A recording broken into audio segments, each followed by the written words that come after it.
ரொம்ப ரொம்ப சந்தோஷமான ஒரு நாள் அப்படின்னு சொல்லலாம்.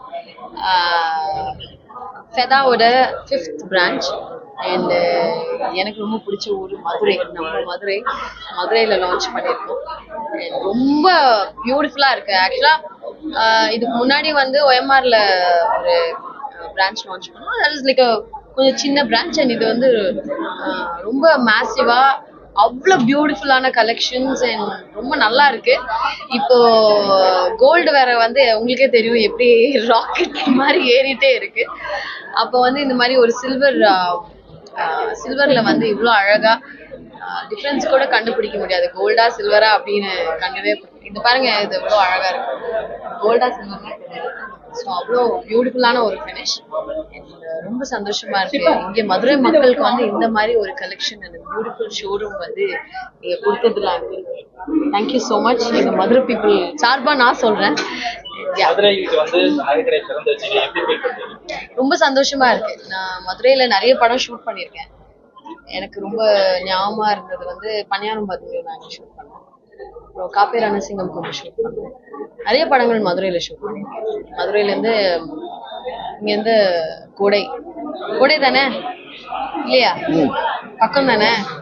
ஸோ கோடை கூட நிறைய படம் ஷூட் பண்ணியிருக்கோம். மதுரையில் எனக்கு ரொம்ப பிடிச்ச விஷயமே சாப்பாடு. சாப்பாடு அருமையா இருக்கும். அண்ட் ரொம்ப ரொம்ப பிடிச்ச சாமி வந்து மீனாட்சி அம்மன் இங்க இருக்காங்க. இன்னைக்கு கொஞ்சம் ஃப்ளைட் டிலே ஆனதுனால கொஞ்சம் மிஸ் ஆயிடுச்சு. பட் நான் மதுரை வரும்போது எல்லாம் அம்மனை பார்க்காம போன நாளே இல்லை. ஸோ அது மட்டும்தான் ஒரு சின்ன சாப்பாடு எனக்கு ரொம்ப பிடிக்கும். அம்மா மெஸ் இருக்குல்ல இங்க, அங்க அங்கிள் வெஜிடேரியன், அவர் முன்னாடி வேணாம். நான் ஹார்ட் கோர் நான் வெஜிடேரியன். ஸோ மதுரைனாவே சாப்பாடு தான். அடுத்தது இப்போ ஒரு தமிழ்ல சுப்ரசுந்தரி பாத்தீங்களா, அதோட நெக்ஸ்ட் டைரக்டர்ல ஸ்டார்ட் பண்ண போறோம். ஸோ அப்படியே இருக்கு வரிசையா.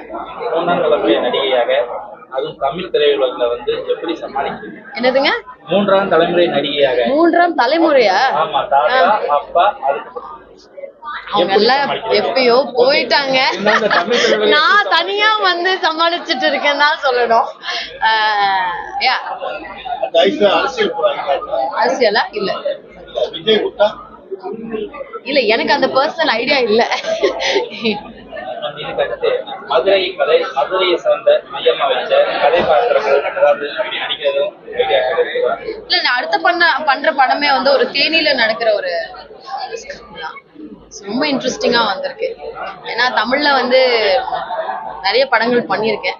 அண்ட் ஆடியன்ஸ்க்கு வந்து எப்பவுமே டிசப்பாயிண்ட் பண்ணாம நல்ல படங்களா இப்ப கூட எல்லாருமே என்னை சந்திக்கும் போது காப்பே ரணசிங்கம் பத்தி பேசினாங்க, கிரேட் இந்தியன் கிச்சன் பத்தி பேசினாங்க. ஸோ நல்ல நல்ல படம் பண்ணணும், மக்களுக்கு வந்து நல்ல நல்ல கருத்துள்ள படமா பண்ணணும் தான் வெயிட் பண்ணி நல்ல கதையை தேர்ந்தெடுத்து தான் நடிப்பாங்கன்னு பேசிக்கிறாங்க. ஸோ இதுக்கு அடுத்து மதுரையை கதைக்களமா வைத்து படங்கள் அது கண்டிப்பா அது அப்படியே அது அமையணும்ல நமக்கு. அதுக்கு மையமா வந்து அதை சுத்தி இப்போ பணியாரம் பத்தி நாங்க இங்கதான் ஃபுல்லாவே ஷூட் பண்ணோம்.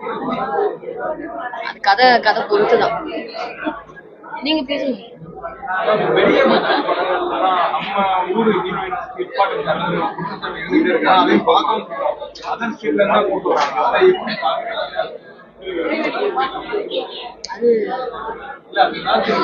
அது பல வருஷமா நடந்துட்டு இருக்கு.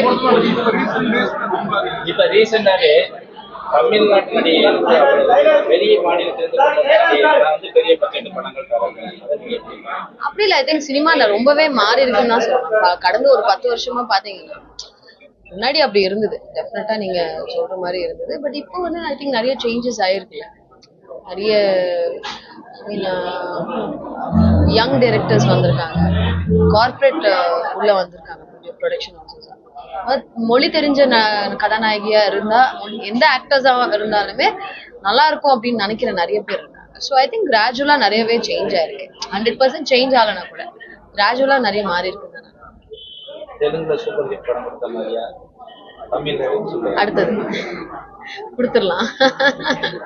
Slow and steady wins the race. அதை நான் ரொம்ப நம்புவேன்.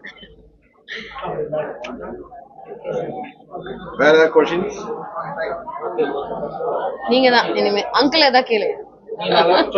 நீங்க கேளுங்க. எதுக்கு எப்ப பார்த்தாலும் ஆண்ட்ரியாவையும் ஐஸ்வர்யா ராஜேஷ் வச்சு கடை திறக்கறீங்கன்னு கேளுங்க. நீங்க நானே கேள்வி கேட்கிறேன்ல. கொடுக்கக்கூடாது. அது நீங்க தொகுப்பாளியா இருந்ததுனால கேள்வி ஈஸி கேட்பீங்க. ஒரு கை ராசின்னு ஒண்ணு இருக்கு.